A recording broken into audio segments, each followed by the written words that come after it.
termine del giorno, sommo creatore degli aci nel riposo con amore di Padre.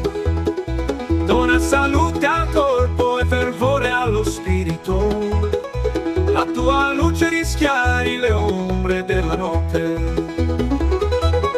Nel sonno delle membra resti fedele il cuore, e al ritorno dell'alba intoni la tua lode. Sia onore al Padre, al Figlio e allo Spirito Santo, al Dio Trino ed unico, nei secoli sia gloria. Amen.